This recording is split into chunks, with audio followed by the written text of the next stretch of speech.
Welcome back to another episode of From the Heart. I'm here with Kyler. Say hi. What's going on, guys? He's back. We just recorded our first episode together like 2 weeks ago, and we kind of briefed on our relationship, talked about how we met, and I guess you guys just kind of got to know Kyler and I's relationship a bit in that episode. But I knew you guys would have a lot of questions, so we did a Q&A on my Instagram, and you guys asked a lot of questions, a lot of good questions. We made a list, and we're going to answer as many as we can. And we made sure to answer the ones that were repeated, like a lot, like the most important ones. But yeah, I'm excited to chat and answer some questions because I know y'all want to know all the tea. But first, let me disclaim the reason we look the way we do. We were boating today from like 8 a.m. to like 3. We're fried. So I'm fried. I did not wear sunscreen on my face, and the UV was like 11 for like hours. Like we were in the peak sun, and your eyes are just like super bloodshot from getting like sunburn. My eyes got like your face got sunburn. My eyes got sunburn. I don't know how that's possible. So I think it's from the water. If we're looking rough, that would be why. It's like, but we had to get it done. We're getting it done, and it doesn't matter. Still. I know. We were in a lake. We do. Yeah. But we were in a lake on a small boat next to very large boats. Yeah, we were with very big wakes. We were getting rocked. Yeah, it was still fun though. It was fun. We love being on the water. Anyway, let's just start from the top of the list. Let's just hop in. Top of the list. So, how did you know they were the one? Did you know instantly, or did you figure it out slowly? Yeah, so this is a good question because I think the take that we have is going to be different than most people. I think this will be unexpected, but I think it'll be a very good lesson for you guys because this is something you even taught me, right, when we kind of got into a relationship. So you kind of share your take on it. And so we kind of went over it last podcast. Like, I was super slow to, like, ask Chloe. Yeah. And it wasn't because I was unsure. It was because there was a lot of things that we needed to, like, figure out about each other and work through before we made that decision. I was being mature. And it was only to, like, benefit us in the end. Yeah. But when you say, how did you know they were the one, or how, did you instantly know or figure it out slowly? Like, slow we're not game, married yet. I for think sure. That's when you know they're the one, when you're married. Yep, slow game for sure. And then also, like, right now, Chloe and I are dating. Yeah. We're dating with the intent to figure out if this is something that's going to work towards marriage. Yeah. Our overall goal is marriage. Yeah. Everyone's main goal is a significant other in marriage, so we're working towards that. But we're also, like, I don't want to make it sound bad, like, no, but like, we're not putting a ton of pressure on it. Yeah. Like, that doesn't take away from my confidence in Chloe as a person. I'm very confident in Chloe, but I'm also not gonna sit here and put so much pressure on, like, it has to be the one, it has to be this. I'm so confident in Chloe, and I'm so thankful and grateful that she's in my life, but we're working towards that. But I think having that take makes the relationship healthier because you view it as more of, like, an opportunity to see if it's fit, you know? You don't have to compromise values or morals. Like, you should never settle, and I think it forces us and allows us to not settle for anything, and it allows us to have those conversations and speak our mind and still be, like, authentic and true to ourselves, because it's kind of like, if she can handle it, if he can handle it, then that's one step closer. You know, we are, like, building ourselves to be the one, but if not, it's not like, oh no, he's the one, I have to compromise and, you know, settle. And I don't know, I just think it's a healthier take, and I've never had that perspective on a relationship, and I've always and everyone I know, I feel like I don't know anyone who has I feel that. like I word dumped, and I want to, like, clarify on this. It's not that I'm not confident in Chloe. I'm confident in Chloe, and if I wasn't, I wouldn't be dating her. But the dating season is to, like, build to marriage. And once you're married, then that's when you know they're the one, or, like, when you're getting engaged, that's, like, when you know. But we've been dating for a month. We've known each other since January. Like, I don't think anyone should know that fast. Maybe, but I have a hard time, like, wrapping my mind around that. I just think there's so much life to live, and there's so many things we've learned about ourselves and our relationships and how we handle situations that at this point, what we've established is we're teammates. Yeah. We're teammates working towards pursuing God, pursuing love, and pursuing a marriage. Yeah. If this is going to work. Yeah. And we're testing it, and we're going through it, and so far, so good. Yeah. Like, that's the goal, but it's something, I don't know. Yeah. We just have an interesting take on it, but, like, we both have the same take. Like, that's my perspective. Probably better words or better ways to word it, but yeah. I think you guys get the gist of what we're getting at. Yeah. Like, we wouldn't be dating if that wasn't something we saw in our future, but we understand that it's something we're working towards. Mm-hmm. One thing to take note of too is like a few years ago, or the past few years, like I would only date someone if I knew I was going to marry them. And let me emphasize on this and kind of break that down a little bit. Like I was like, oh, I'm not even going to pursue dating them unless I see myself where I think I'm going to marry them. Good things and bad things from that. The good things, you should know what you want, go for what you want, don't sacrifice your values, all of that. Don't waste your time, because dating's not just meant to waste your time. The second thing, you need to give yourself a little bit of grace though, because you do need to date to learn about yourself, learn about the other, learn about what you need out of a significant other to proceed forward. Yeah. So that's my take. Yeah. I mean, that's pretty much my take. I don't really think I have anything else Boom. to add to that. Okay, question 2. How did you know if you love yourself enough before loving someone else? This is an interesting question, because I used to preach love yourself before, like you can't love somebody until you love yourself fully, but I also think you still can now that I'm in the position I am, because I've learned that loving myself is like a continual relationship. I'm always loving myself more. I'm always learning how to love myself better. I don't think I'm ever fully... It's a journey. If I waited until I thought I fully loved myself, I'd probably never love somebody else, you know? Yeah. And I think finding someone who builds that for you and like allows you and helps you learn to love yourself more is something that I guess prioritize in relationships more so now. Like I don't depend on you to like love myself, but like you've pulled things out of me that have like allowed me to love myself more. But I also think that there's a point too where if you're not in a good position, like I think you know that. Like right out of my relationship, I didn't know who I was. Like my long-term relationship, I didn't know who I was. I definitely didn't love myself, and I knew that clearly. But if you're like in a position where it's like, I think I do, I don't know. I don't think that's like a sign that you shouldn't get into a relationship, you know? It's tricky. I think it's situational.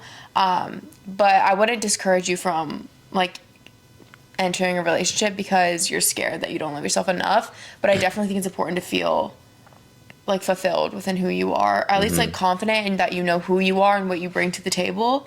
I don't know if I'm getting off track with that question, but so you can't count on somebody else to make you whole. Yeah. Which is also why we put our faith in Jesus and in our, you know what I mean? Yeah. We're very faithful. Because we know that we need something more than ourselves. And in this situation, that's God. But also you can't, when it comes to humans though, and our earthly relationships, I cannot count and you cannot count on someone else to fulfill you. I'd say a good rule of thumb is can you sit alone and be happy and find peace? And now when I say that, do I literally mean sit alone? No, I mean, can you go through a season of life where you're walking alone, but you're still happy with who you are and what you're doing? And can you be at peace with that? Because when you can truly be at peace at that and be happy with who you are, talking to yourself, talking to God, when you add someone, like for example, adding Chloe to that relationship for me has just been the added cherry on top. It's the bonus that makes it even more complete. It was already complete, if I'm being honest, but it's even more complete with Chloe. Yeah. I feel exactly the same way. I would say before I got into the relationship with you, I was like in the best position with myself. Like I was like kind of peaking. Like I had never felt like more confident with myself. I've never had a better relationship with God, and like my faith was like growing stronger than ever. And then I met you, and it was like the cherry on top. Like I was so content the way I was, but it wasn't, I don't know, I was like still open to a relationship, you know? Well, I think we have a question further down that we can maybe add into this now. You just mentioned, I want to pick your brain a little bit. Yeah. You just mentioned that you felt like you were peaking as an individual. Yeah. I think two whole people can come together and lose sight of who they are and put their values down to try to cater towards the other person and forget about that. And that's something I think Chloe and I are working through is that we didn't just give up our goals and everything, but we find so much comfort in being together and doing our thing that maybe we've been like sacrificing and kind of slacking like on our personal goals. Yeah. And so we've been establishing how do we not lose sight, even though we're now a team and we're coming together for the greater good, how do we not lose sight on our personal goals and how can we push each other to be better? Yeah. Because I will admit, like, I think you even said it. No, we like, literally had a conversation the other night. yeah, we had a about conversation the other night about it. You just said you were peaking. You know, we both felt like we were kind of peaking right when we like first started met, and then since then, like, I've been having to figure out like work-life balance. That's always been a struggle for me. And like, me too. Chloe works at home. I friendships. work at home. Yeah. Like, I run my own business, so it's like we want to be hanging out. I'm my own boss. Like, we can go do something. We can take the bite on the middle of the day, Yeah. like on a Wednesday. But how do I stay focused on my goals and all of that while still maintaining a good relationship? So I think that's something to like keep in mind too. Yeah. Oh, for sure. That's like, I think one of the hardest things that we've had to navigate recently is just still focusing on ourselves, Yeah. but also on a relationship, because honestly, like, it's more fun to focus on the relationship. Like, it's easy to brush off work and like go hang out with you because it's fun. Like, we're content, we're comfortable, we're happy, but also we're not our best selves, and we're like, we can bring better selves to each other if we're still prioritizing work and stuff. So I think understanding that and having that perspective too, I take a second to step back and be like, Chloe, I know you want this, and I know Kyler would want this, but I know we'll be better off if I just like let him work, and I work and I get my stuff done and he gets his stuff done, because then we can actually enjoy our time better later rather than now. I think accountability is good. Yeah. And sometimes that's a hard pill to swallow, and we just have to be like honest and open. Communication and delivery is important.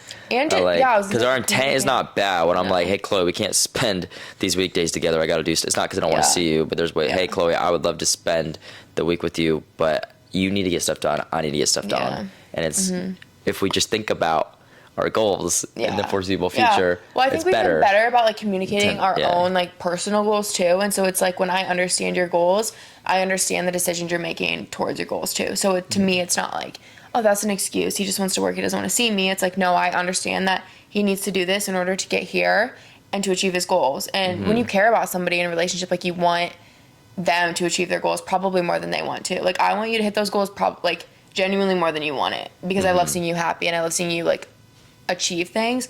So understanding that and just ensuring that you're communicating those things together, I think builds a healthy relationship, truthfully, because I've never done that in the past. But I think that's how we're like good teammates, is like you have to be aware of your teammates' goals and help to push You them. have to ask those questions. I challenge you guys, like couples listening to this, have you asked those deeper questions? Like, not just the lovey-dovey fun stuff. Like, have you asked those deeper questions? Like, what's your strength? Yeah. What's your weakness? Like, we've, like, had to what do you want to uncover do? that, yeah. What do you not do? What are you not doing? How can I help you achieve that? Do more, push each other, because we have to hold each other accountable. Since I know your goals, like sometimes I know, like, Chloe, you're not gonna want to hear this, but you need to be doing X, Y, Z. Same thing you do to me. So okay, Moving we got on. carried away. Next question. How do we meet? We kind of answered this in the last podcast So a little just bit. listen to episode- Listen to the last episode, just very briefly. Long story short, we kind of met through her younger brother, Jake. Yeah. Yeah. Yeah. He connected us. Shout out, Jake. Yeah. This is a fun one, and this was asked a lot. So I love answering this, and most people probably like, but views on sex before marriage, is it influenced by faith? You want me to take a crack at it? Yeah. Okay. I'm going to be so open and honest. I'm personally not a virgin. Yeah. I'm just not. Either. But moving into this relationship with God being the center of it, it's a non-negotiable that there's no premarital sex. Yeah. It is a non-negotiable. We've talked about it. In fact, we've talked about it before. And since we don't have to talk about it because it's not even on the table as an option. Yeah. Like, it's not a discussion. It's not negotiable. We said, what's your view? What's your view? Yeah. We talked about it a little bit. Boom. Done. Like, Done. that's like reality. Like, we don't do not it. fun, not No, easy. it's not easy, Like, I'm but- not gonna sit here and say, oh, you know what I mean? Like, it's tough, but and I think you also need to hear that it's tough because a lot of people struggle with this, and that's okay. Like, I think we can understand, because I understand from the perspective where you're coming from. Yeah. I just know that here's the thing. The rules biblically are not there to just punish you and take away the fun and make it a no splash zone, no party. Like, it's there to protect you. Yeah. It's there so you don't get tied. You know, you're not tying your souls together. You're not doing things that, I mean, certain relationships, just think about this. You have two people dating or two couples, right? one couple has sex and does all that. One couple doesn't. You are emotionally tied, and it makes things so much more confusing and so much harder for the couple that has had premarital sex versus the couple that doesn't. Yeah. And that's just something that's always like, it's one less factor we have to worry about. It's one less problem we have to worry about. And it shows like how much like control we have, discipline we have, the strength we have. Like, it's reassuring to know if we can do this, we can take on a lot, because it's not easy. Like, it's so like, temptation is like one of the easiest things to fall into, and it's like a pleasure thing, and it's so common, and a lot of people are shamed for it. Like, I don't know, just knowing that we both can like have I have like faith in you and trust in like our relationship and stuff, to know like it's not gonna happen. And I think that's like an exciting part of it. Like, I don't know, I view it as like a cool thing, and it makes me even more it's like reassuring to know, you know. I think that, like, hands down, the discipline itself is like attractive. Like, I'm just being honest. Like, we talked about it, done deal. Don't need to talk about it anymore. Boom. And too, like, also, I think when you have those, like, this is just something I've like learned, because it is tempting, and there's like moments where it's going to be hard, but knowing like that's something you prioritize, it's so much easier to do something for somebody else rather than for yourself. So being in a relationship where that's a priority for you and it's a priority for me, like, I would never cross that line, and you would never cross that line for each other, you know, because I think sometimes it's easy to let ourselves down and give in on our own, but I would never do that to you. Like, I would never put you in a position to ruin that for yourself, because it's such like a sacred thing to protect. That I think that's another way I look at it as well. Like, in those hard moments, it's like, Chloe, this isn't just for you. Like, it's like, it affects Kyler as well. And the second part of that question, influenced by faith, absolutely influenced by faith. Yeah, that's hands down. Yeah. And that's everything. That's like the foundation of it. That's the foundation of our entire relationship. Is on faith. So, great question. Very commonly asked question. So I know a lot of people are probably struggling with it or thinking about it. Best, my opinion, you have all the sources you need that tell you about it. Get in the Word, read the Bible, pray about it, talk to people in your church about it. Everyone struggles with it. So, like, don't shy away. I know it's like this unknown, or not unknown, but it's like unspoken topic people don't like to talk about. Our like youth, young adults night, or we talked about it. There's like a whole series on it, and they talked about it a lot, and it really gave me a lot of insight. Like, that was just recent. Like, we'd already had this decision made, but like reminding yourself too in situations, like constantly reading up on it, and I don't know, refreshing your mind with why you're doing it is important as well. I think you just struggle, but need to remember that rule is not there to punish you. It's not there to take away your fun. It's there to protect you. Hands down. That's it. Okay. What if you are more faithful than your partner? How do you navigate this? Is that a separating factor? I guess it's probably like more of a question for you, just because I feel like when we met, I mean, you're further along in like your faith journey than I am. Like, I'm way newer than this. So for me, like, getting into this, I knew Kyler would kind of help pave that path for me and like help me out. And I think that was something that like attracted me to you, was like, I don't know, I like value that and looked up to you in that sense. But for me, I guess, you kind of answered that, because like that was the position you were in essentially. I mean, first things first, it's my role is to be a provider, a leader, to lead you in your faith, is to lead you in pretty much almost everything. I was not going to judge you based on the timeline of how long you've been a believer. I'm going to judge you based on how hard are you pursuing the Lord at this moment in time. How are you aggressively pursuing the Lord, and you want everything to do with Him, the Word, right? Because there's plenty of people that have been in the church their entire life that are not pursuing the Lord and maybe don't have a relationship with the Lord. So I will not judge. So that was a big thing too. Let me get back to the questions. The question was, what if you're more faithful than your partner? I think you need to look for the values. Are you more faithful than your partner because you've been a believer longer, or are you just generally more faithful because you're pursuing the Lord more? I think it's a great opportunity for you to lead your significant other know what I mean? Yeah. To Christ. Yeah. Get them in the Word, get them involved in the church, bring them to service, like start small, plant the seeds, let it grow to something. How do you navigate that? I mean, that's how I navigate it, is kind of just planting the seeds. Yeah. Like, you can lead, what is it? You can lead a horse to water, but you can't make it drink. Yeah. The honest truth, but do your best to lead it to water, do your best to lead them to Christ, to lead them, get them through the door to the church. Yeah. Is a dividing factor. At this stage in my life, yes. Actually, I'm trying to think if I've had any relationships in the past couple years. I think I've maybe talked to a couple people, and I'm going to be so brutally honest. That was the dividing and separating factor. That was the end all be all, was that I was growing in my faith, actively pursuing the Lord, and they weren't. Yeah. And it just wasn't going to work. It was never going to work. So I had to cut it from the start. Yeah. Yeah. I mean, I'm so, like, newly pursuing the Lord, I would say. So I've never been in a position, but now, like, going forward, that would, like, without a doubt be a deciding factor for me. Like, yeah. And that's not, I also want to emphasize, that's not dogging on people that are not faithful yet, because everybody has a chance to come to the Lord and pursue, and everyone's at different stages of how long they've been a believer, or if maybe they aren't even a believer yet. Yeah. But I just know that I need to be with someone that's equally yoked. Yeah. Spiritually, mentally, like everything, right? All across the board. And so Chloe is that person for me. And it's my job, I feel like, to lead everybody to be saved, bring them all to the church.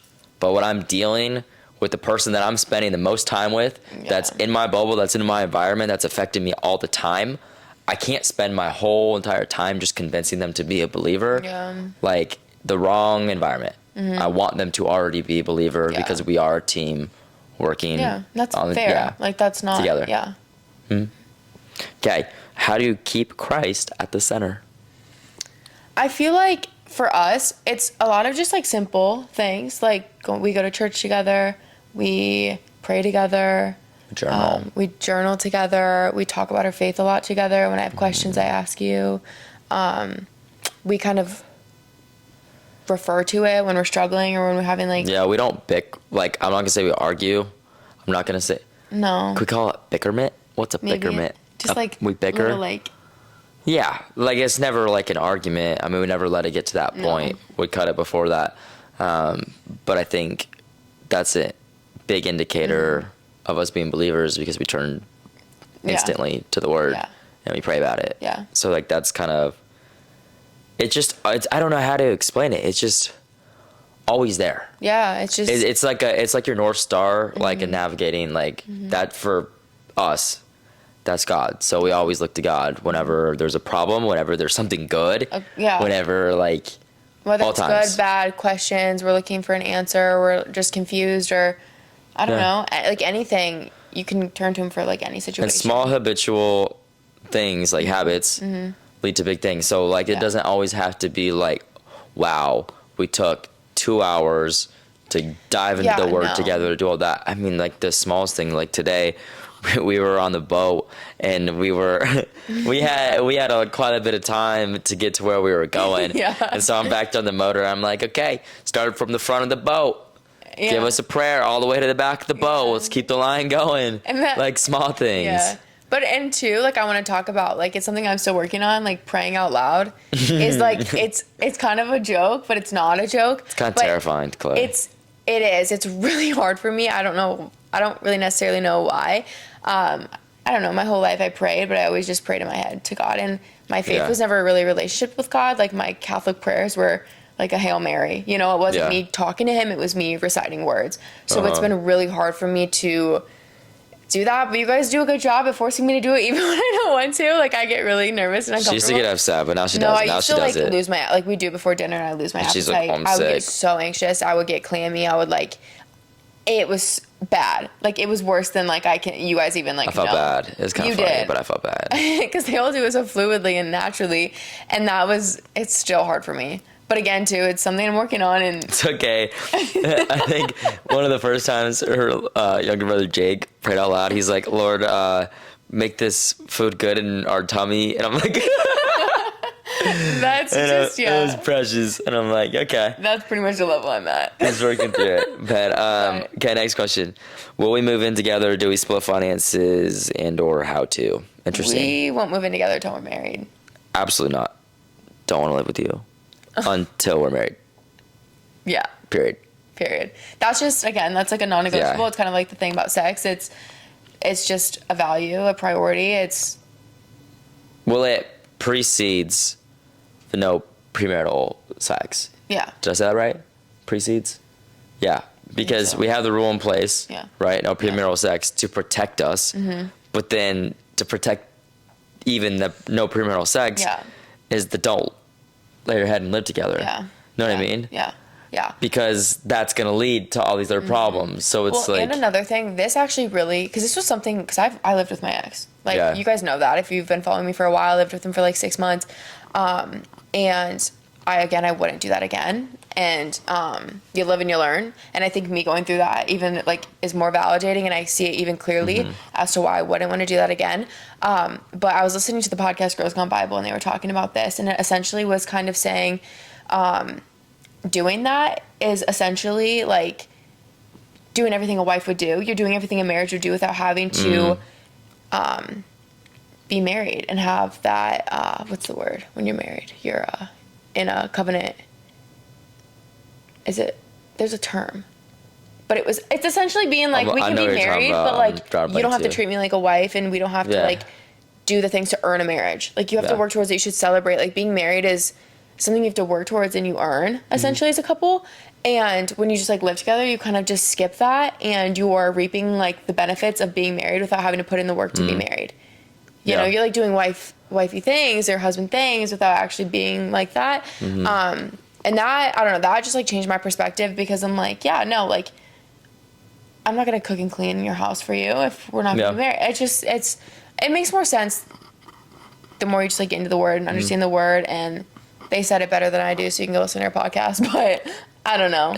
It's not going to happen. The second to that, do we split finances and or how to? I mean, we don't.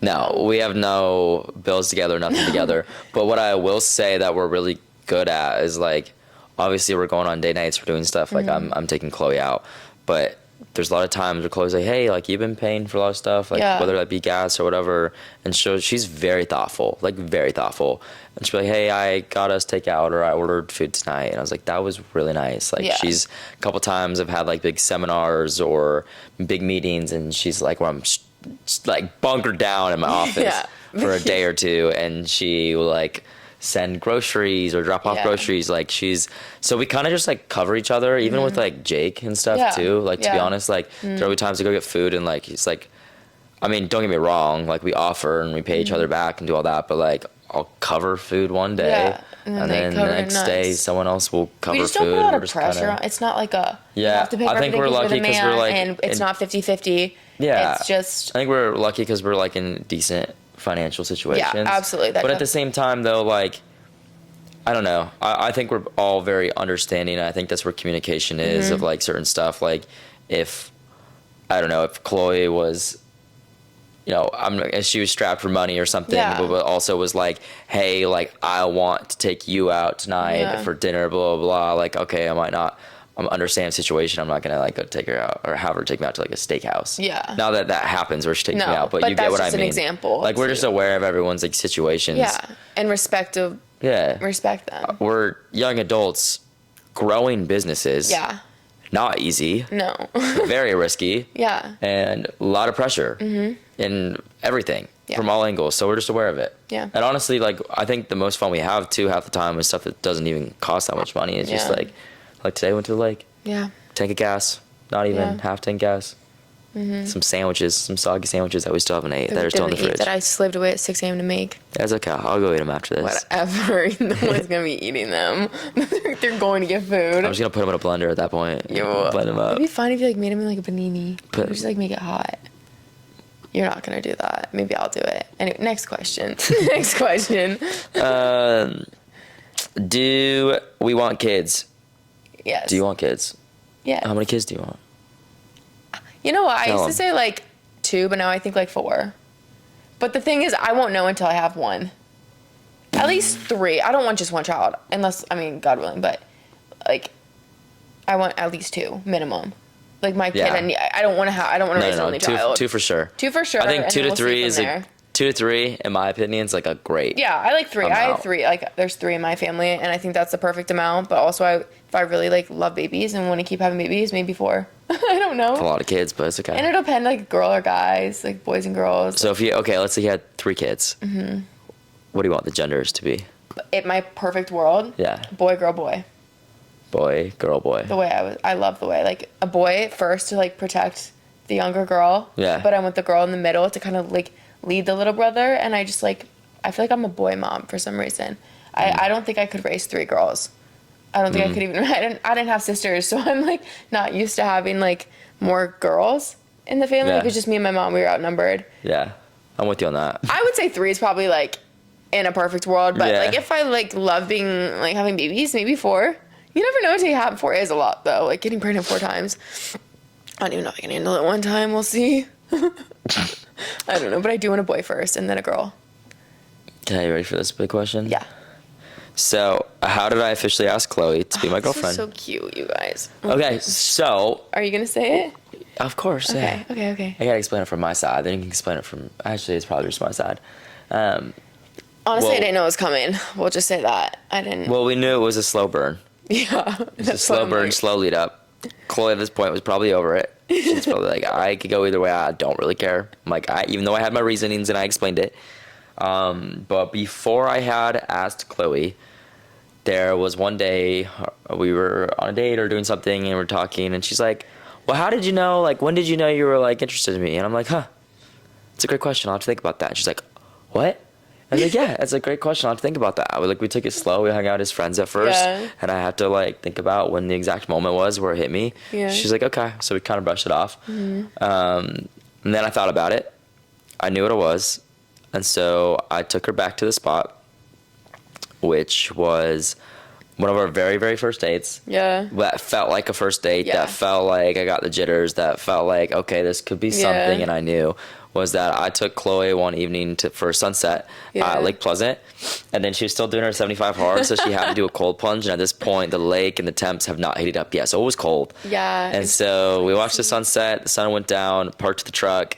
By the lake, so like the headlights were shining in. You guys probably maybe seen like it was on my Insta story. Yeah, the diehards. That was like the first time I kind of launched that I was like with a boy. The diehards probably like seen the video. Yeah. So we ended up cold plunging in like the headlights at night. So that was the first time where I was like, this could really be something. And so how I asked Chloe was that I took her back to that spot, and we paddleboarded that night and just kind of hung out for like the sunset. So fun. And then we were gonna do like another cold plunge, and I think while we were in the cold plunge, I said, hey, and I just kind of brought up that memory, and I was like, remember a couple weeks ago you asked me like, when did I know? I was like, that one I knew was right here. Yeah. When we had gone that first day. Yeah, it was so cute. And then I was cute. like, can we make it official? So that was it. It was so cute, guys. I honestly like did not think. You didn't know? No. Really? Cause we haven't even like, no. If it would have been like a normal pace, I would have thought if we did that like 2 months prior, I don't think I was coming. But we were like taking it so slow. I'm like, he might be taking it another 2 months. I didn't know. I didn't think it was coming that soon. No. Well, a little bit. I guess No, she did because she was getting a little moody about it. We did talk about it. About it. But then I thought there was like a different time you were going to ask me. Okay. And you didn't when we went on that trip. Dallas. Mm-hmm. Yeah. And so then after that, then honestly it didn't even like occur to me because I was like, I don't know. I will say I gave it some good thought, and I was like, do I put in this whole big thing? Like, do I do a really nice dinner, like date night? And I was like, yeah, but I'm not like a big fancy person. That, and then I was like, I kind of want it to be. I liked the way you did it. I don't know. Yeah, like there was a little bit more thought meaning behind it. It was cute. So that is how I asked Chloe. Yeah, it was cute. Next question, and it's for Chloe. Okay. So Chloe, how do you not overthink and get upset because Kyler has so many girlfriends? Okay, this is actually funny because one of the first things when Jake like told me about you, he was like, Chloe, don't like get too far ahead of yourself. Like, don't think Kyler's like hitting on you or like into you. Like, he has a lot of girlfriends and he's a very loving guy. Like, he just like loves everyone in his life. So don't think pretty much like don't think you're anyone special. And so I knew this like right off the bat, like before I even knew you. I just like knew you had a lot of girlfriends. The more I got to know you, like you literally lived with girls. Like, it's one a couple years ago. Yeah. Obviously situational, but again, we were like friends, kind of like leading before we dated. So I saw that, and I saw your friendships. And then another thing too, that my mom always told me this, like us as kids, and she's like, you have my trust until you break it. And so it's like, I have no reason to not trust you, like, ever. And so like, I have he has my trust around girls until he does something to break it. And then like that would change, and then it would be obviously a different situation. But like, there's never even been like one inkling. Like, we're very open with each other. Essentially, I like know all of your girlfriends too, and like I'm friends with most of them myself. Chloe's all friends with them now. Yeah. Yeah, I don't know. I guess I just like, I know you as a person, and I know how you are like with your friends, and yeah. So moving forward, now that Chloe and I are in a committed relationship, I'm not actively seeking and searching out like friendships with the opposite gender. Yeah. Like, I'm just not. And it doesn't mean I'm not friendly with people and nice to everybody, especially people within the church, everyone. Yeah. Prior to our relationship, I had friendships my entire life with females. Yeah. Well, okay, males too, obviously. Right, but like, mixed. but females. I mean, people from my hometown that also moved out to Arizona. That I'm very close with their parents. We're literally like family. Yeah. Like, very close. With a couple of girls that are great friends. Yeah. And always will be. Yeah. So those relationships were established before Chloe. Yeah. Now, once Chloe and I committed, which we have. Yeah.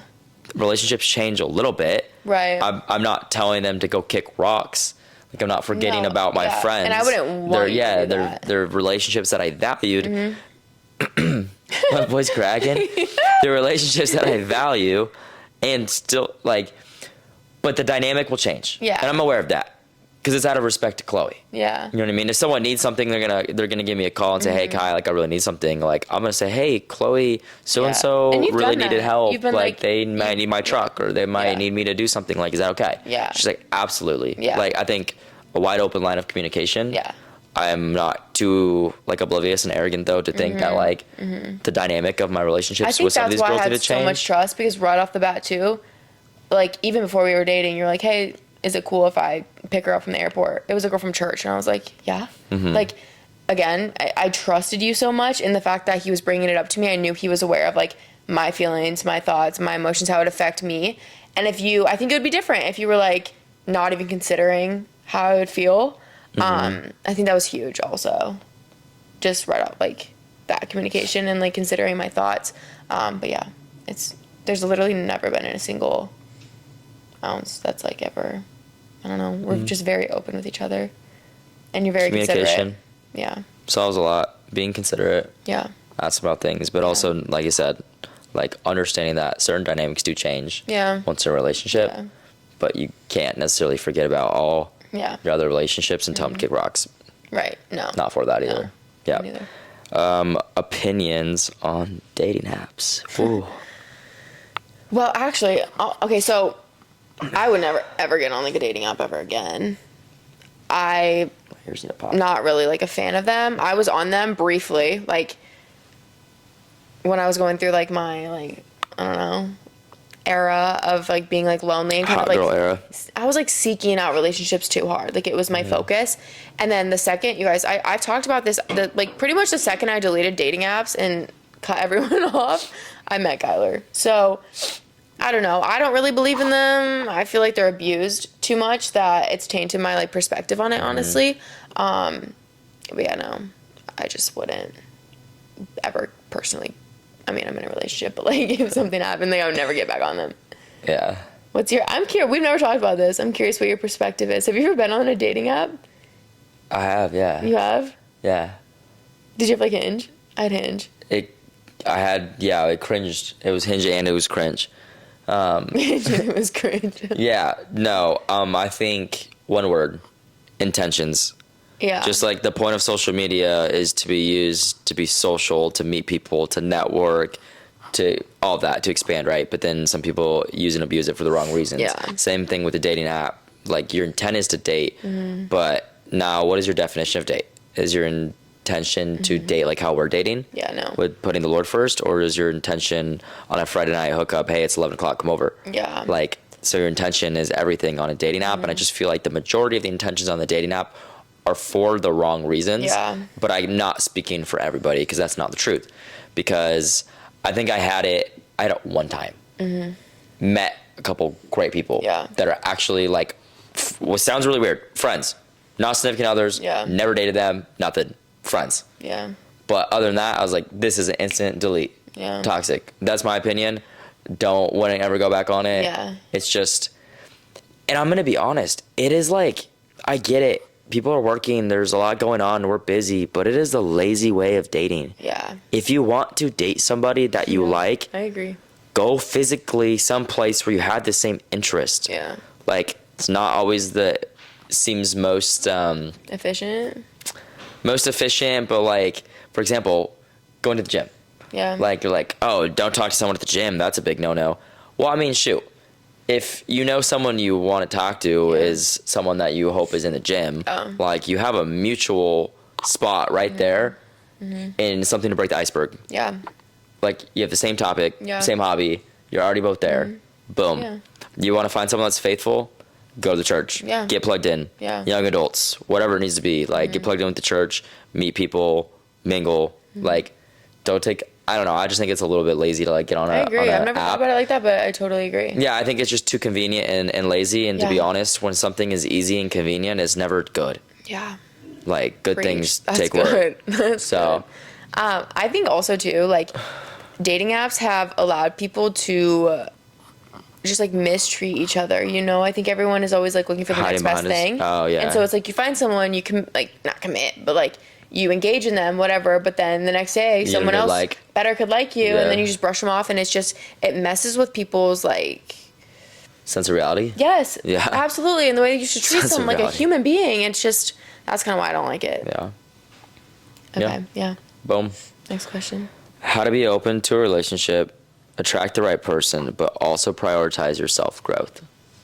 I feel like we kind of brushed on that earlier, but we did. I think just like having specific goals in place and still having goals for yourself that you're working on while at the same time working on goals together, you know, in a relationship or... First thing I'm going to say is don't chase, but I don't really want to say that because that's not what I mean. Because if it's the appropriate person, pursue, by all means. Yeah. What I think I wanted to say was don't blindly chase out of desperation. Yeah. Like, don't be just so desperate. So, I was talking to a guy one time, one of my friends, and I was like, yeah, man, like, I just feel like life's more fun when I go out in public now. Like, my head's not on a swivel. I'm not looking for a girl. Who walked past me? Who's that? Who can I talk to? It's just like I'm out hanging out and enjoying life. Being and that's kind of yeah, but I also I just think that's a good way of like translating that message, is that don't be so desperate that you're looking for a significant other in anything and everything you do. Like, one, it comes back to being whole, confident in yourself, proud of yourself, loving yourself. And then you're just going to attract. Because she says right here, attract the right person. You want to attract the right person, become the right person. Yeah. If you are not the right person, you don't have the right... So you write down everything. This is what I want you to do right now. Write down your picture perfect person with the values you want, what they do. Now look at it, read it out loud. Are you that person? Yeah. Exactly. That might sting for some people. And I get that. But it's the honest truth. Do you remember the conversation we were having when we were just friends and we were talking and I was saying I was giving up on boys, and then you pretty much like turned it on me and you were like, well, are you ready to be a wife? Do you remember that? And I was like... I do. I don't know if I drilled you pretty hard or maybe I did or didn't. I don't know. And I was like, it like blew my mind. I was, no. At that moment I was like, you know what? Maybe I'm not. Like, maybe it's kind of like a me thing. I don't know. You changed my perspective. That just made me think of it. But I was like... Dang, all right. Got her. Got her, literally. Now anyway, look where she is. I didn't really like answer that question, but it just made me think about how to bring it up. And the last part of that was prioritize self-growth. When you're with the right person, they're going to help your personal growth.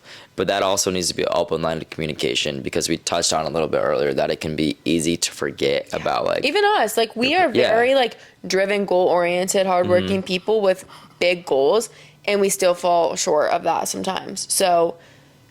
being aware of it and continuing to work on it and putting things in place to, I don't know, check yourself and build on it and it's like a progressive thing. So cliff notes of that question: be the person you want to attract. Don't be so desperate that you're looking all the time. Yeah. Put your faith in God and His time and who He's going to send to you. And when you find the right person, they are going to help you prioritize your self-growth. Yeah. Boom. You're so good at this. How do you continue to grow together? Did we talk about this? No, we didn't really. Oh, I got though. Okay. Part of it. Okay. Yeah. So how do you continue to grow together? Well, I think the other day, like there's a lot of things we do, but the other day we were just like, we had some long conversation. I think Chloe was kind of in a mood. I was going through it. She's going through it, and I was like, is it about me, about us? She's like, no, it's just about myself. And honestly, I've been feeling the same way. I just kind of like buried. I don't know. Yeah. I don't know what it is. Like, I do talk about things, but at the same time, like, sometimes I don't talk about it to the extent that I should do. And so we kind of opened up. So the next morning, I'm like, hey, let's go on a run. She's like, where are we going? I was like, let's go to Target.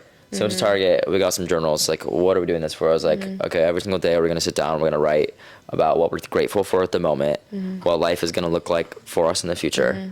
And then, like, what are steps we're going to take to get there? What are we willing to do? What are we willing to sacrifice? And how are we going to grow together? Having that, like, repeatedly and, like, fresh in your brain is so important for us, I think, because it's going to allow us to not forget that and lose sight of it. And it's something we can do together too, which is really cool and like special. It's like you said, it was like, it's it'll be our thing. And I love that.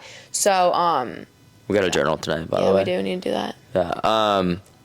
And then growing together is going through things together. So not like growing together is not always fun, because growing together is going through things together. Yeah, I think the hardest part for me, good and bad. The hardest thing for me is I've always just handled things myself. I have never truly opened up and like shared my thoughts and feelings with anyone. Like genuinely, and I still struggle with it clearly, but I think that's the hardest thing for me is like What did I tell you the other night? What? Like Cliff Note version. What did I tell you the other night? Do you remember? I mean, you told me so much. I don't know what specifically you're like focused, like talking about. It's a team effort now. Oh yeah. And her problems, to an extent, are my problems, especially if they affect me in some way. Yeah. And I want to help her through it, but I can't help her through what she doesn't tell me. Yeah. And that's hard for me sometimes. So for totally, real, that's like, fine. It's weird because like I can talk to a podcast, but those aren't like my like deep personal like things I'm going through. Yeah. Because most of the time, honestly, another thing about you too is like you uncovered a lot of stuff about me that I buried and didn't even like uncover myself. Like not frequently, but like a handful of times, and I think that's forced me to kind of have to deal with it myself. And then I realized I can't deal with it on my own, and I've tried to, and then I go a little crazy, and then it just kind of explodes and we have to talk about it. So it's been a process, and I've learned like if I just talk about it right away, obviously I don't have to like suffer as much going through it. But yeah, I don't remember what we were saying, but Together.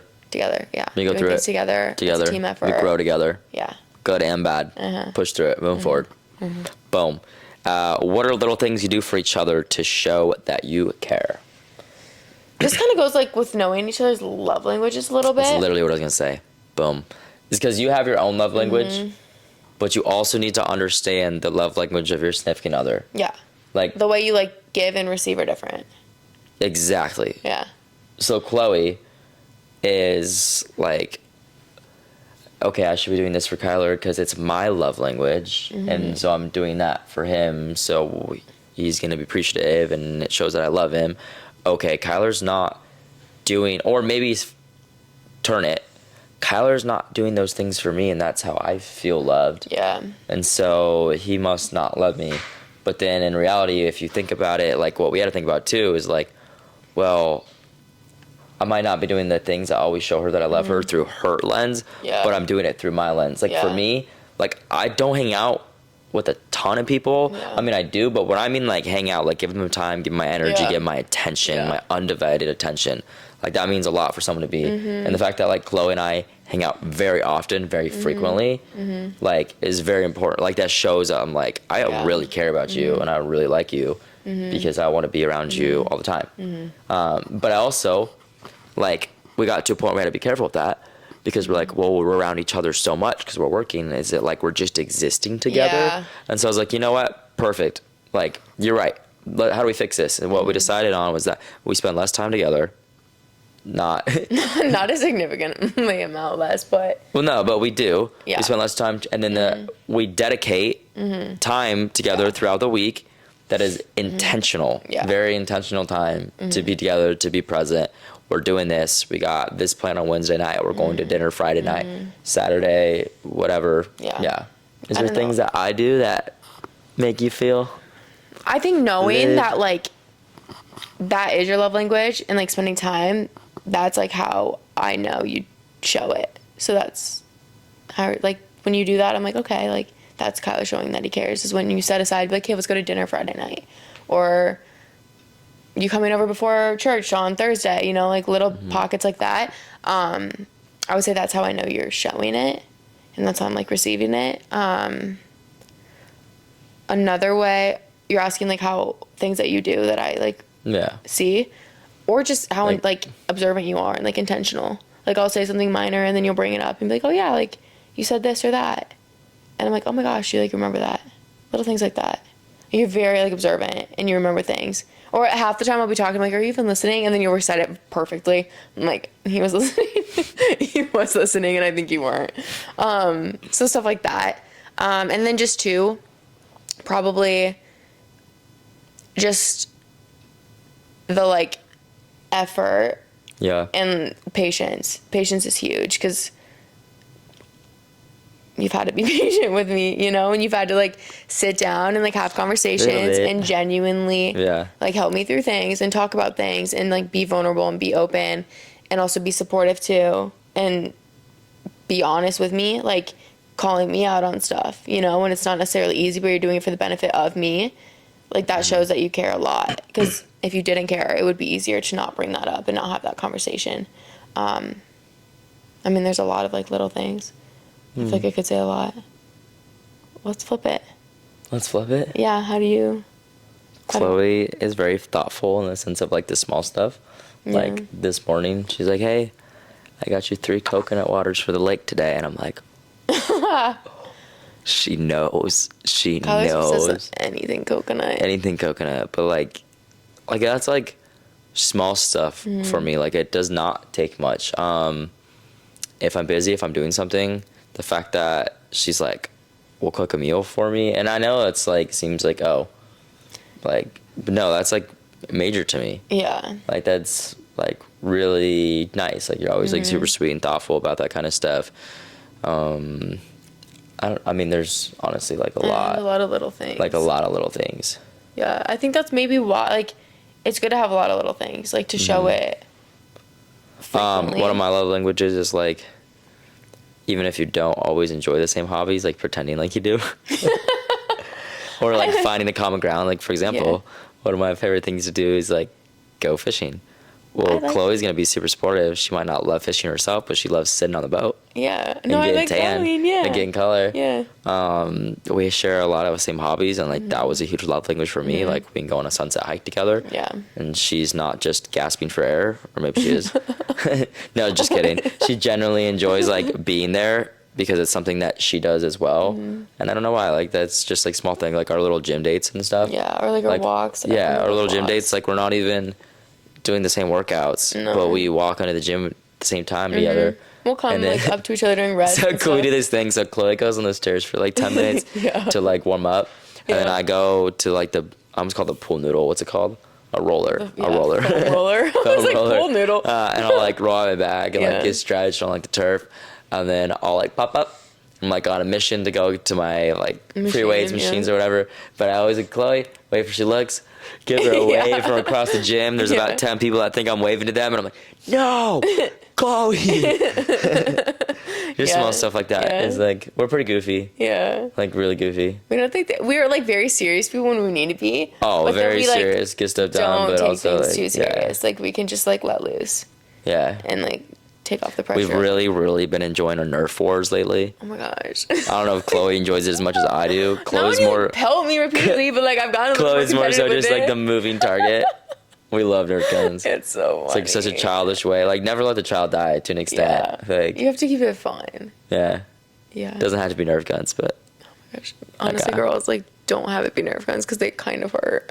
And they come out of nowhere. I'll just be she chilling. says and all of a that. sudden- She says that until she gets them, and then she's like, "Bah, bah, bah." "This is kind of fun." Bah, bah, It's bah. kind of moment when you don't see it coming. Yeah. She holds you hostage. What are you gonna say? I'm like, okay, chill. A little realistic. You watch a lot of those crime shows. I do. Okay, moving on. What are little things you do for each other to show? Oh, we just read that. Yeah. Advice on how you lead your partner to pursue their faith. We touched on this a little bit. Yeah. About how you can lead a horse to water, but you can't make him drink. Just like plant the seeds. Plant the seeds. Start small. Whether that's little prayers, doing a Bible study together, Yeah. diving into the Word. Maybe you just get them through the door on Sunday for church, and maybe they don't resonate with the sermon, but they loved the worship music, or just one of the songs, of the 3 songs of worship, something. Plant the seeds, let it grow. That's really what you can do, is just kind of keep pushing them, but you can't make them. No.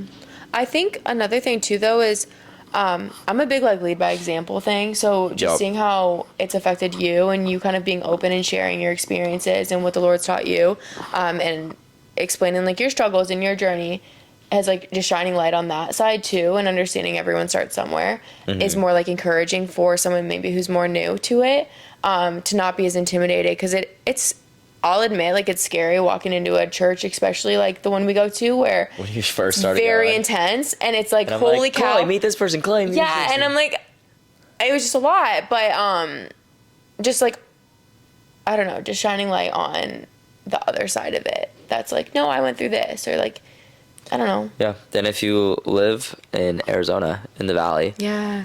come to Rally. Yeah. Impact I talk Church. about it all the time on here. Meet our next they're gen listeners, pastors. they probably know about it. Yeah. Pastor Darrison, Pastor Whitney. Yeah, they're amazing. Greatest That's couple. what like has really That is- changed the That game is a for marriage Jake of and I. God. Yeah. Right there.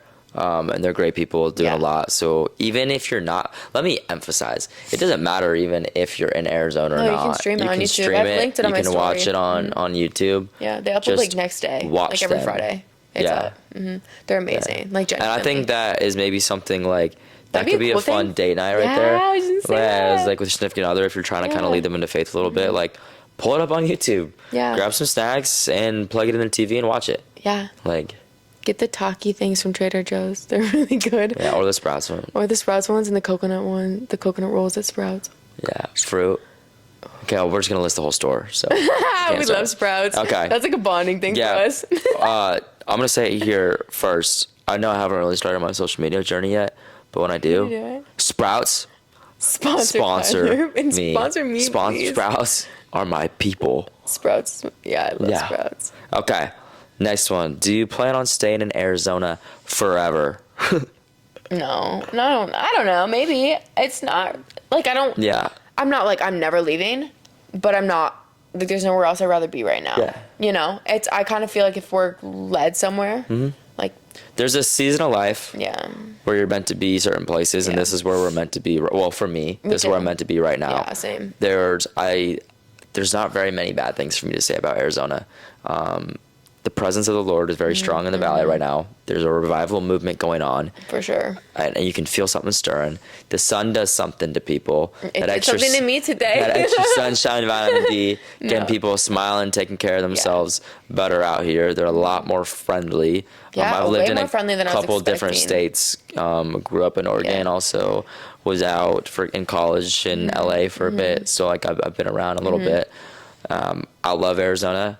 I feel like there's a lot going on with like the younger generation, the Yeah. young 20s of There's a people lot of finding themselves. opportunity. A lot of opportunity, a lot of networking. It's a great place to be.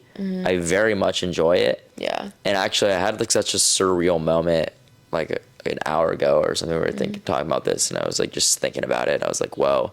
You were going over these questions, and I was writing them down. I was like, "I live in Arizona. Like, I'm not just here for school anymore. Like, I've lived here now for a couple of years, and I live here and I work here. How cool is that?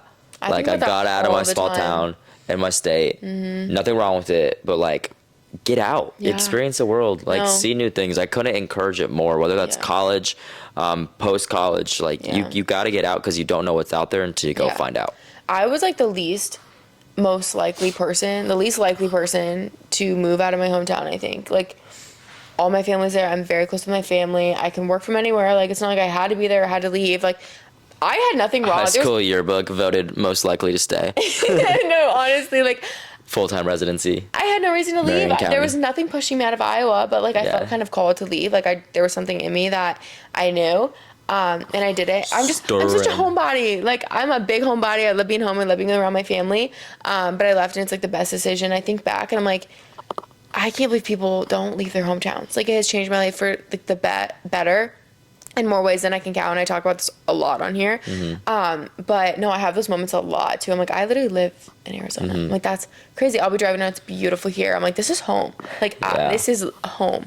And yeah, I don't see myself leaving anytime soon. But again, there's seasons. Yeah, like and I'm who not knows where we'll be. Yeah. Like, the more I travel, the more I realize I'm actually not attached to a certain place. Yeah. A lot of times people are attached to a place out of a fear and feeling like they're stuck. Yeah. They're not actually attached to it because it's so good they can't leave.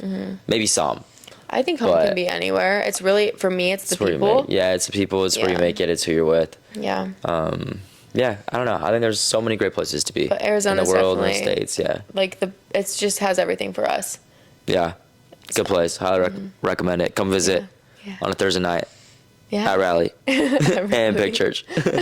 Not pushing it. I feel like a walking promo for them. You are, but it's a good thing. Shout out, Pastor Dares. For like third time. All right, last question. So, where do you see yourself in 5 years? Do you want to answer this like individually or like us together? Both. Okay. I think. Start 5 individually. Years. So I'll be almost 28 in 5 years. That's crazy. That's crazy. You'll be 30. No, I'll be 29. I'll be 29. If I'm almost going to be 28, you're almost going to be 30. Your birthday's before mine. I'll be 29. I'll be 29. I'll be 27 then. Where do I see myself? I always struggle with this question because if I would have asked myself this 5 years ago, I would not have placed myself here. It might change. And it will change. But in a perfect world where I imagine myself to be and I hope to be, by the time I'm 28, I would love to be like married and a mother. And that's like a new recent thing for me because I was very career driven for a long time and it was very like me. And I don't know if it's just like age or getting into a relationship or growing in my faith, but like that kind of shifted. But I still want to be pursuing my career at the same time. Like there's a lot of things going on that I can't necessarily talk about career wise right now because it's like in the works. But I want to I love social media and I'm always going to be present on social media because I feel like that's where that's my vessel to like spread everything and like share what God's like given me and his word and everything. But I also kind of want to start my own thing and like start building my own company and not be as reliant, dependent on that. So I want to be growing and pursuing, you know what I'm talking about. I just can't talk about it on here, but that would be like ideal to have that be a big focus in my life career wise. And then by 28, I would love to be like married and have kids. And those are like the kind of like, I don't know. That's like it. What's yours? That's a hard question for me. That's like such a deep question. Because I just don't like putting timelines on stuff. There's like a deep question. Yeah. For me, timelines is hard because I've been a big timeline guy my whole life. Yeah. And if I don't hit them, it's like led to a lot of like resentment and like disappointment. You feel like disappointed, for example, I don't always enjoy my birthdays because while some celebrate it, for me it's like it's symbolic of another year going by where I'm not exactly where I want to be, and I know that's not healthy, and I'm actually working on that. But yeah, timelines are hard. But in 5 years, I mean, I hope to be married. I'll be 29. 29, not 30, 29. Almost 30. Okay. But I'll be 29. I'm hoping that everything I've been doing the past few years to build a business will have taken off, be stable by then. There's actually multiple things I want to do, so I'm not even going to touch on that because I feel led and passionate about so many things in the world of business in different industries. So hopefully I'm tapped into different stuff. Would love to have at least started a family by then. I'm hoping that I'm at a point in life where I'm able to prioritize you, kids, all that. I have my freedom of time. Yeah. Like, that's where I see myself. Like, I mean, of course, there's probably sub goals to that. Yeah. Like, and that's bad, and I shouldn't just always be driven by that, but I'm sure there's like monetary goals, and shiny objects, stuff like that. But overall, I think I just want to be present and be happy. Yeah. Like, me too. Like, I want to be, I just want next 5 years, I want to like really work hard to build the life I want to enjoy for like the long term, you know? So in 5 years, I want to be able to look back to this date and say that I'm proud of myself for the work that I put in for these 5 years to build something. Yeah. Whether or not I'm there or not. It's like the end zone theory, I think, is like a really good analogy for a lot of things in life. Like, we always think there's an end zone to it. Like, that's touchdown. Like, goals done, happy, like everything you wanted out of life. When the reality is, like, our threshold increases for good and bad, for new goals, all that. So it's, you get to the touchdown, you realize it wasn't, or you get to the end zone, you realize like that was not the end zone, and there's more. Yeah. So being able to fall in love with the process and just be happy with it, and knowing that good things take time, and that I might just like, there might, honest to God, be not an end zone for what we want out of life. Yeah. Like, it might always be changing or growing, or our threshold increases. So how do we adapt? How do we just be present? Yeah. How do we be thankful? How do we just be happy with where we're at? Yeah. That's a good answer. Boom. We pretty much have the same 5-year plan, so is it a plan, goal, vision? I don't know. That's good. We'll write about it. We'll journal about it. We will tonight. We'll let you know, and we'll let you know if our journaling comes true. We'll update you in 5 years. Yeah, update you in 5 years. If I'm a mother and married in 5 years, that's crazy. That means like right now you'd be trying to film a podcast. I feel like and timing it with like putting the baby down and stuff. Little Junior would be like hopping up on here, like Junior. dancing. And you know, if it's my kid, that kid's crazy. Oh my gosh. Yeah. I'm in for a treat. Anyway. Good luck. Good luck, Charlie. Good luck, Charlie. That's funny. I like the name Charlie. Anyway, okay. We're going to end it here. Love you guys. Thanks for watching, if you're watching on YouTube or listening. We'll chat next week. Bye. Hasta luego. Peace.